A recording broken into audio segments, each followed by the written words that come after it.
មួយអត្តន័យបនអង្គទូកងេ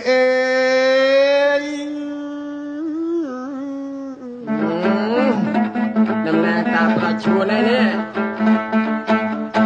កាលនោះអត្តន័យនោះយ៉ាងណាបើតាមប្រវត្តិឯកសារតាំងកកើតតាំងពីប្រវត្តិសម័យអង្គរដល់រុងរឿងល្អល្បីគេហៅតែខ្មែរ Empire ក្នុងសតវត្ស12ហើយ13កាលនោះព្រះមហាក្សត្រព្រះនរោបតីប្របាទបជ័យរម័នទី7គោរពពិធីឡើងកាលណាដើម្បីអបអរសាទរដល់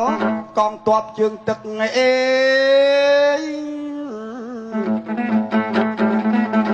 កម្មវិធីហ្នឹងក៏អឹកកថឹកមានតែហ៊ានជើងទឹកល្បី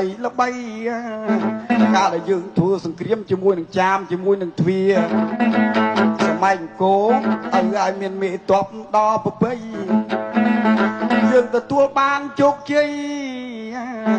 ព្រះនរោបតីបរពពិធីបន់អង្គទូកព្រោះដល់ខ្លួនរបស់ក្បាលយ៉ាងហ្នឹងម្យ៉ាងវិញទៀតយើងរំលឹកនឹកដល់ព្រះគង្គាកាលមុនយើងជំនឿសុបទៅលើប្រម៉ែគង្គាគឺទឹកណែឯងហើយណាគង្គាទឹកឯងនេះតាមឯកសារបានជាក់ស្ដែងព្រោះណាមួយសត្វនិកមិនថាមនុស្សថាសត្វគេត្រូវការទឹកបរិភោគទទួលទាននៅរាល់ទៅថ្ងៃបើចឹងហើយទឹកក៏អាចបង្កើនផលមានផលឡាមានមរគីមានទឹកមានអ្វីទាំងអស់ហើយក៏ទឹកយើងសពថ្ងៃចឹងនេះបុព្វហេតុរៀបរាប់តាមវិធីបុណ្យអុំទូកនៅមួយទៀតកម្មវិធីបណ្ដែតប្រទីប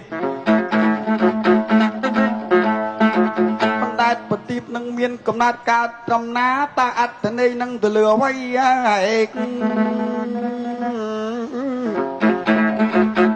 ការបណ្ដែតប្រទីបនឹងគឺឧទ្ទិស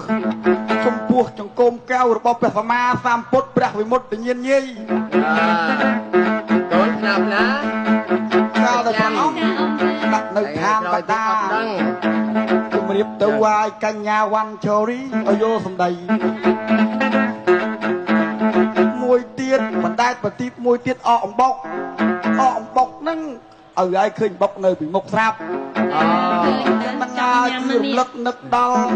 ផលស្រូវផលដំណាំផលស្រូវវស្សាក្នុងឆ្នាំថ្មីយ៉ាងក៏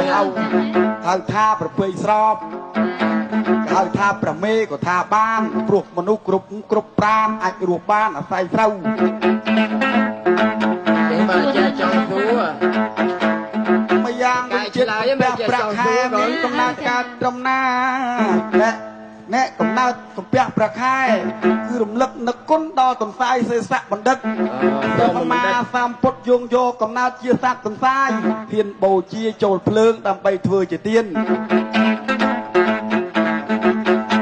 ខ្ញុំបាទសូមរៀបរាប់យកដោយខ្លីៗ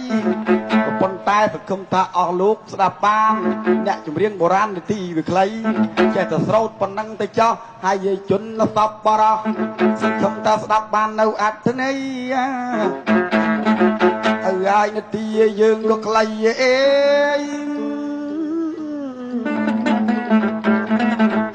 ហើយជូនពរជ័យសង្ខេបអត្តន័យប៉ុណ្ណឹងចុកអាយាយ